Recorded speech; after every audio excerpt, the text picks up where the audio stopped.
Kompas Petang berlanjut, saya Tifal Solesa. Dari perkembangan kasus suap hakim atas vonis lepas perkara minyak mentah di Pengadilan Negeri Jakarta Pusat, siang tadi penyidik Jampitsus Kejaksaan Agung memeriksa satu tersangka. Kepala Pusat Penerangan Hukum Kejaksaan Agung Harli Siregar menerangkan satu tersangka itu adalah seorang panitera muda Pengadilan Negeri Jakarta Utara yang diketahui adalah Wahyu Gunawan. Dalam keterangan sebelumnya, Wahyu berperan sebagai perantara antara pengacara pihak korporasi bernama Arianto Bakri dan Ketua Pengadilan Negeri Jakarta Selatan Arief Nurianta. Wahyu diperiksa untuk mendalami aliran dana atas suap di balik vonis lepas kasus minyak mentah. Ada tersangka yang diperiksa hari ini sebagai pemeriksaan lanjutan oleh penyidik atas nama WG, ya, Wahyu Gunawan. Kalau nggak salah, WG ini kan seorang panitera muda. Panitera, ya. Berarti dia menerima uang itu ya, Pak? Kayak jadi calon maklar. Ya, berdasarkan rilis yang sudah kita sampaikan, yang bersangkutan yang berhubungan dengan AR, ya kan. Nah, kemudian AR yang meminta supaya disampaikan ke MAN melalui WG ini, ya kan. Dan MAN mengiyakan dengan ada penambahan dan disangkuti oleh AR dan kemudian terjadi transaksi, ya, dan yang menyerahkan adalah WG dari AR ke MAN.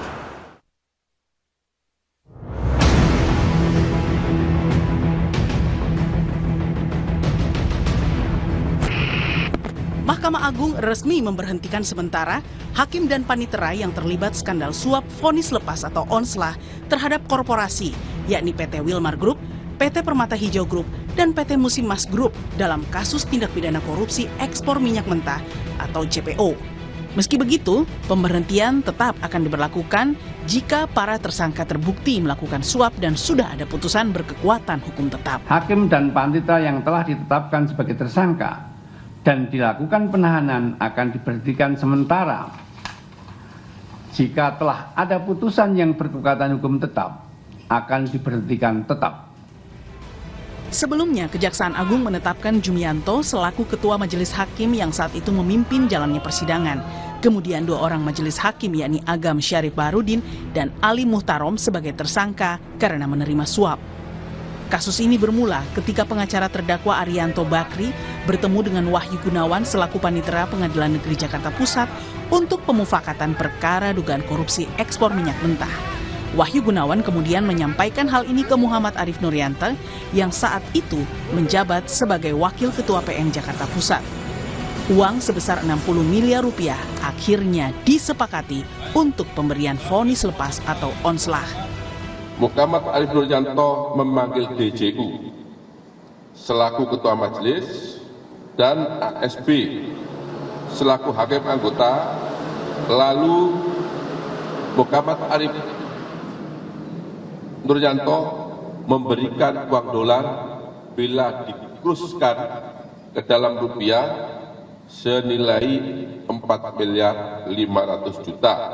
Bahwa pada bulan September atau Oktober, karena yang bersangkutan sudah tidak ingat, Muhammad Arief Nurianto menyerahkan kembali uang dolar Amerika Serikat bila kurs rupiah senilai 18 miliar kepada DJU, yang kemudian oleh DJU uang tersebut dibagi 3. Terulangnya kasus suap hakim hingga menelurkan putusan yang janggal dalam sebuah perkara oleh pakar hukum dinilai sebagai suatu kondisi yang sudah harus dilakukan reformasi total, yakni dengan mengecek aktivitas pertemuan hakim di luar pengadilan yang menyangkut perkara dalam 10 tahun terakhir. Karena dari kasus ini kalau kita lihat, kasus ini kasus yang luar biasa, menabrak profesionalisme. Kenapa dikatakan profesionalisme? Kalau kita melihat substansi hukumnya, itu adalah perkara pidana misalkan. Kok sampai di onslah? Ini kan suatu memutar kaidah hukum. Yang kaidah hukum perdata menjadi kaidah hukum pidana. Evaluasi total kepada para pembuat keadilan sekarang ini Mahkamah Agung, apalagi KAI. Ini suatu kebobolan ini. Karena sudah 2 kali loh ya, Surabaya, kemudian Jakarta, bisa sama. Yang tadinya bebas menjadi terbukti bebas, ini juga menjadikan onslah. Ini suatu kaidah yang suatu luar biasa. Yang reformasi total, assessment total, dari 10 tahun terakhir siapa berhubungan, di mana, dan sebagainya. Karena kalau Dalam perkara ini, Kejagung sudah menyita uang senilai 261 juta rupiah di rumah tersangka Muhammad Arif Nurianta di Tegal, Jawa Tengah. Kemudian 59 juta rupiah di rumah tersangka Arianto Bakri, lalu 6 miliar rupiah di rumah tersangka Ali Muhtarom di Jepara, 60 juta rupiah dari kantor tersangka Marcella Santoso, dan uang tunai 616 juta rupiah di rumah tersangka Agam Syarif Baharudin. Selain uang, ada 7 mobil mewah, 21 sepeda motor, dan 7 sepeda yang juga disita di rumah tersangka Arianto. Tim Liputan Kompas TV. Kasus hakim diguyur uang suap kembali merusak kepercayaan masyarakat atas penegakan hukum di negeri kita. Lalu apa yang bisa dilakukan untuk mereformasi dunia peradilan Indonesia? Kami akan bahas ini bersama mantan Menko Polhukam Mahfud MD dan pakar hukum tindak pidana pencucian uang Yenti Gardasih. Assalamualaikum, selamat sore semuanya, apa kabar? Waalaikumsalam warahmatullahi wabarakatuh. Terima kasih semua sudah Alhamdulillah, bergabung baik. bersama kami. Prof. Mahfud, kita belum lepas dengan dalam ingatan kasus upaya pengaturan kasus Ronald Tanur. Dan sekarang kita dihadapkan lagi dengan kasus CPO pengondisian lepas tersangka korporasi. Sampai muncul ada pandangan di publik, apakah sudah seleluasa ini transaksi pengondisian kasus di peradilan kita ini? Ya, kalau melihat seluruh rangkaian kejadian dalam beberapa waktu terakhir ini, memang nampaknya dunia peradilan kita itu kan, saya minta maaf harus mengatakan sudah sangat busuk gitu ya. Di mana-mana selalu terjadi korupsi, terutama kalau menyangkut kasus yang korupsi. Jadi korupsi itu menimbulkan korupsi baru justru di pengadilan. Jadi oleh sebab itu saya terus terang tidak tahu lagi ya untuk mengatakan harus direformasi. Ini kan sudah produk reformasi. Jadi di awal reformasi itu kita menjadikan hakim itu sebagai institusi yang independen, dilepaskan dari pemerintah, disatukan ke Mahkamah Agung dalam satu atap. Itu kan maksudnya dalam rangka reformasi. Lalu dibentuk komisi yudisial untuk mengawasi hakim semula, kemudian ditujukan malah ke hakim-hakim agung saja gitu, dibatasi.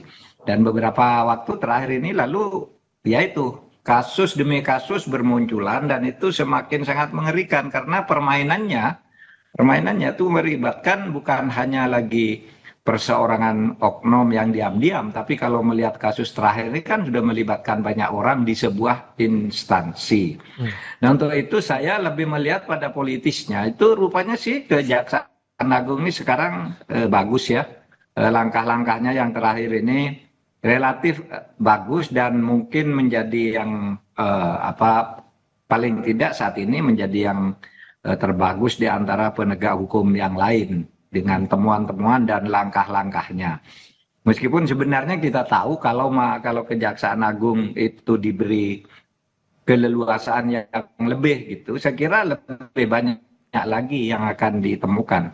Karena saya melihat Kejaksaan Agung sendiri pada tahap tertentu tidak berani lanjut ya. Paling yang tertangkap pertama aja atau tertangkap tangan, lalu yang di atasnya lagi tidak dilanjutin.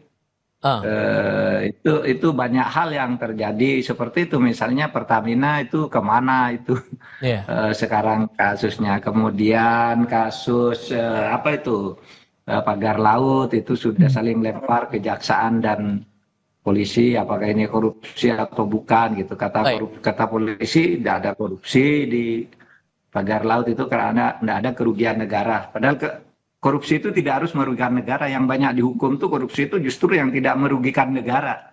Misalnya ketua MK itu kan tidak merugikan negara, dia menerima uang dari masyarakat. Kemudian ada hakim, kalau tidak salah siapa yang dari Semarang, tuh hakim agung yang baru ditangkap, tidak ada merugikan negara. Kalau Nah, menurut Anda, menurut saya potong Prof. Mahfud. Kalau menurut Anda ini hanya bagian prosedurnya saja yang busuk yang Anda katakan itu, atau karena dari integritas hakimnya juga? Oh, ini integritas hakimnya. Saya kira integritas hakimnya mulai dari pimpinan sampai ke bawah. Kalau pimpinannya punya integritas, tidak akan terjadi hal yang seperti ini. integritas untuk berani melakukan penataan dan melangkah secara lebih tegas terhadap kasus-kasus. Tidak lagi mencoba, misalnya seperti kasus Zaruf itu. Kan dulu dia disebutkan melibatkan banyak orang karena katanya ngurus perkara selama 10 tahun. Coba sekarang di pengadilan hanya dia sendiri yang muncul gitu ya. Tidak ada pelaku lainnya, tidak disebut. Nah menurut saya, menurut analisis teman-teman ini banyak kemungkinan tuh banyak yang masih disimpan oleh Kejaksaan Agung. Dan Mahkamah Agung sekarang mungkin banyak kartu-kartu trufnya yang dipegang oleh Kejaksaan Agung dan itu mungkin akan terus dibuka ya, sedikit demi sedikit. Gitu kira-kira kalau analisis ya. Dan di sisi lain kita juga membaca bisa jadi ada pidana pencucian uang di sini, Bu Yenti. Kalau Anda menganalisis dari temuan-temuan yang didapatkan oleh Kejaksaan Agung sejauh ini, sudah cukupkah bukti yang ada atau justru perlu digali lagi lebih dalam dan arahnya kemana? Baik, terima kasih. Gini, dalam hal ini kan hakim menerima suap ya. Hakim menerima suap, berapa tadi 60 miliar dan sebagainya itu dibagi 3 dan kemudian yang disita adalah mobil dan motor-motor. Itu sebetulnya sudah menunjukkan secara keras bahwa ini terjadi pencucian uang. Jadi ini juga kita apresiasi dengan Kejaksaan Agung ya Prof Mahfud ya, tapi memang harus bablas, jangan tertahan-tahan. Nah dengan Kejaksaan Agung menunjukkan bahwa yang disita itu adalah mobil mewah, motor, itu sebetulnya Kejaksaan atau penegakan hukum sedang menunjukkan ini loh terjadi pencucian uang gitu. Jadi sekaligus disampaikan untuk menjerakan, supaya mereka takut ya, karena kalau dengan undang-undang korupsi itu yang kita lihat pidananya bisa ringan, kemudian penyitaannya tidak terlalu kuat. Tetapi kalau juga dikaitkan bahwa yang dilakukan para hakim yang menerima suap itu juga dia melakukan pencucian uang, yaitu dengan membelanjakan dan sebagainya. Yang itu ancamannya adalah maksimum 20 tahun dan akan ditelusuri kemana saja, termasuk ke keluarganya. Itu akan membuat mereka secara moral itu mereka akan takut, atau orang-orang yang potensi itu akan takut. Dan tadi saya setuju dan saya selalu mengatakan, sayang sekali waktu momentum Zaruf Rikar ya Prof ya, itu tidak dituntas. Ya, jadi ini kalau saya mengatakan ini jangan-jangan merupakan mafia jaringannya itu, karena dari 2012 siapa saja itu yang sudah kong kali kong dengan Zaruf waktu itu ya. Jadi dengan alasan bahwa Rikar itu lupa, masa begitu? Telusuri kasus-kasus selama 2012 sampai dengan 2024 ini. Sudah harusnya seperti itu. Sehingga kita tahu, saya khawatir sekali, jangan-jangan dengan hanya Rikar saja, hakim-hakim yang sudah terkontaminasi, terutama juga melalui paniteranya, ini juga masih berkelana ini, masih menjalankan aksi busuknya. Ya karena korupsi itu kan pembusukan ya, tindak pidana korupsi, korupsi itu artinya pembusukan. Jadi perbuatan busuk ini mesti berjalan karena penegakan terhadap DPR itu yang luar biasa, hampir 1 triliun di rumahnya dan 51 kilogram emas ini tidak dituntaskan. Nanti ada yang ditahan gitu, ada yang dilindungi kalau saya bilang begitu. Sampai seorang panitra, Prof, berperan dalam menjembatani adanya suap penanganan perkara ini. Sejauh analisis Anda, bagaimana bisa sampai para hakim ini bisa menentukan rate harga untuk penanganan perkara itu? Pada umumnya begitu. Sorry, Prof Mahfud, Bu Yenti, mohon maaf. Sorry.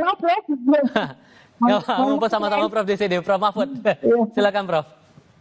Ya sama aja lah jawaban saya dengan Bu Yenti. Ya memang pada umumnya kasus itu kan tidak langsung orang nyuap ke hakim ya. Pasti melalui orang lain. Kalau di pengadilan yang aktif itu di berbagai tempat kan itu melalui panitranya. Yang dulu di Sumatera Utara, di Surabaya, yang sekarang lagi, yang dulu selalu melalui panitra, karena pintu pertama untuk sebuah kasus itu panitra.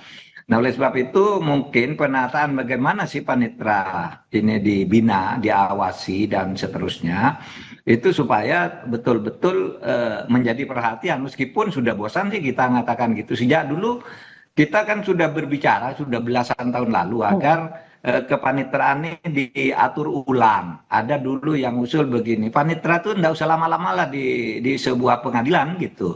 Misalnya letakkan di situ 6 bulan sudah itu pindah ke tempat lain, terus diputar begitu. Mungkin akan merepotkan, tapi itulah konsekuensinya kalau mau memperbaiki. Karena panitera itu semakin lama di suatu tempat, semakin mudah itu mengatur perkara dan mengatur birokrasinya ke bawah, di birokrasi kepanitraan. Tapi memang pada umumnya semuanya melalui panitera ya, untuk bisa melakukan penyuapan itu. Dan Tetapi modusnya saya tahu ini menurut sebenarnya Anda sudah gaya lama yang juga dipakai seperti penanganan perkara sebelumnya, Prof. Mahfud? Penanganan perkara sebelumnya oleh panitera oleh kejaksaan. Kalau kejaksaan menurut saya sudah bagus ya, melakukan belakangan ini sudah lebih agresif, profesional gitu ya, untuk melakukan langkah-langkah penanganan. Meskipun kita terkadang merasa ada yang sebenarnya masih tertahan dari langkah kejaksaan itu. Ada 2 hal kalau kejaksaan itu menangani kasus itu. Biasanya kalau sudah mentok atau berhadapan dengan 2 entitas, itu kejaksaan mundur gitu. Misalnya apa? Menyangkut oligarki. Itu kasusnya lebar, gedar itu sudah ada sebutan mengarah ke seorang oligarki yang kira-kira menyediakan dana politik tertentu, hilang kasusnya. Sama tuh kasus Pertamina sekarang, coba siapa yang dulu digembar-gemborkan katanya orang atas yang hebat, kasus pagar laut dan sebagainya. Lalu yang kedua biasanya kalau menyangkut pejabat. Jadi kalau sudah yang ada di belakang kasusnya oligarki dan pejabat aktif, biasanya pejabat aktif ya. Nah itu biasanya mandek, tidak jalan lagi dan mengorbankan orang-orang kecil yang apes saja sebenarnya, bukan yang karena perencanaan yang sungguh-sungguh gitu. Gitu aja.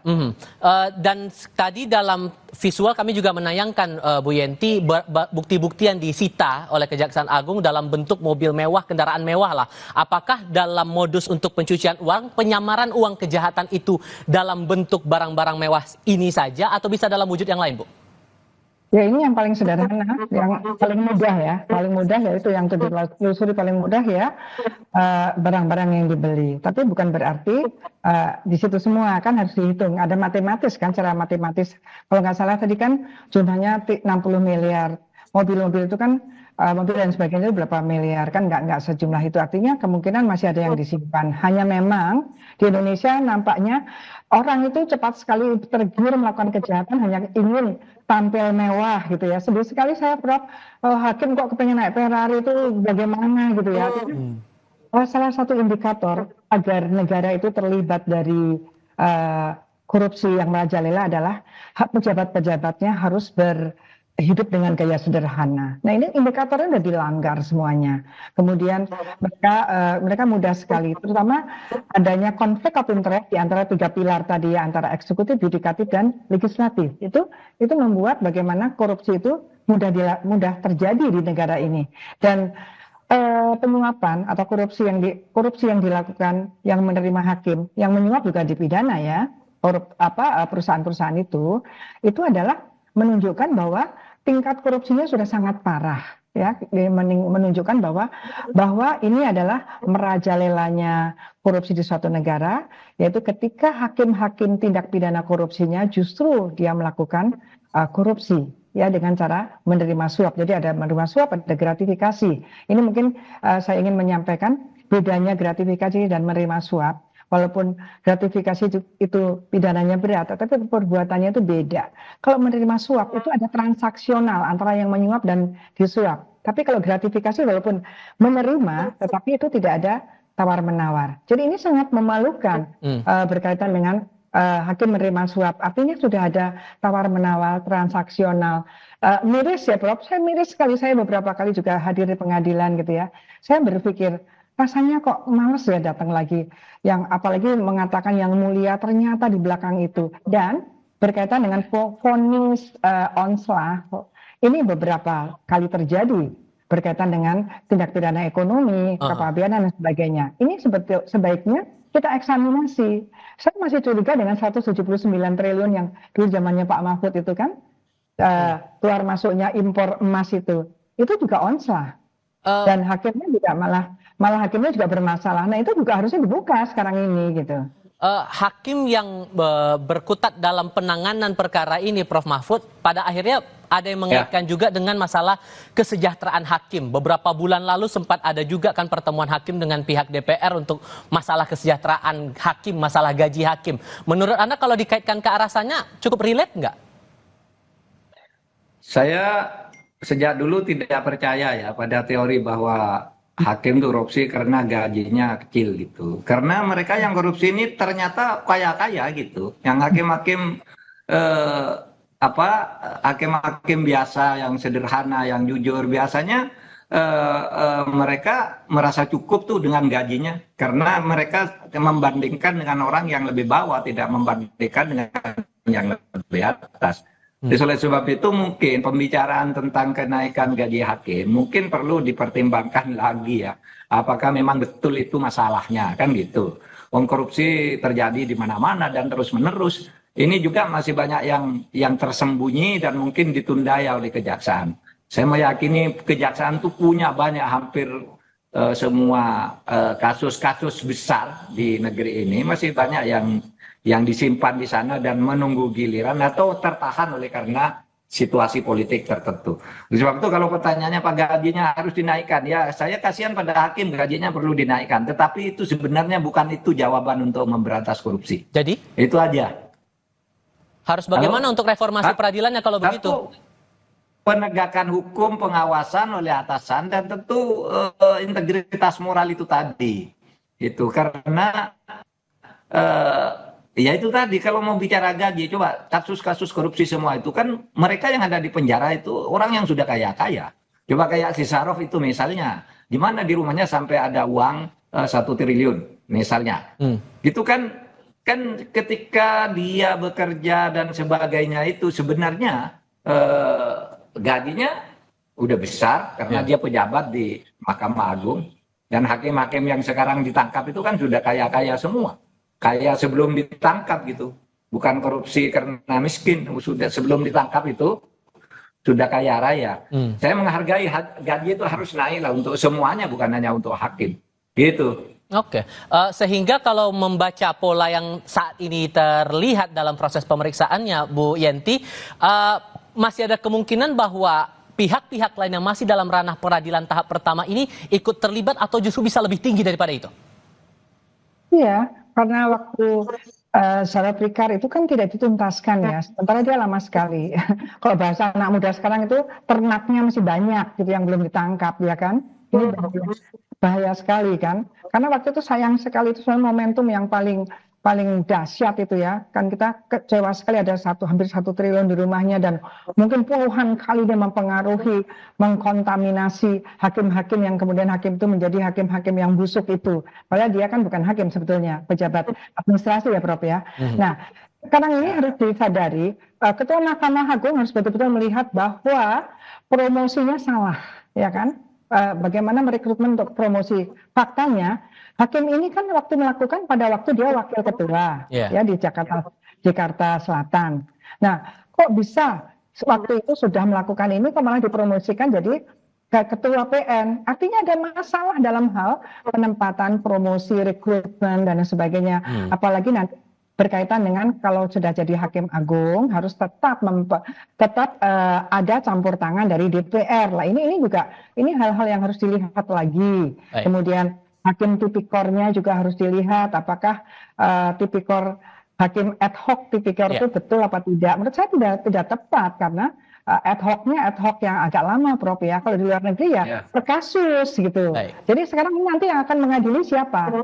Hakim yang mana? Apa kita masih percaya dengan hakim yang ada akan menghakimi para hakim-hakim ini? Itu. Oke, baik Bu Yenti, Prof Mahfud, terima kasih banyak sudah berbagi pandangan bersama kami. Sehat selalu semuanya.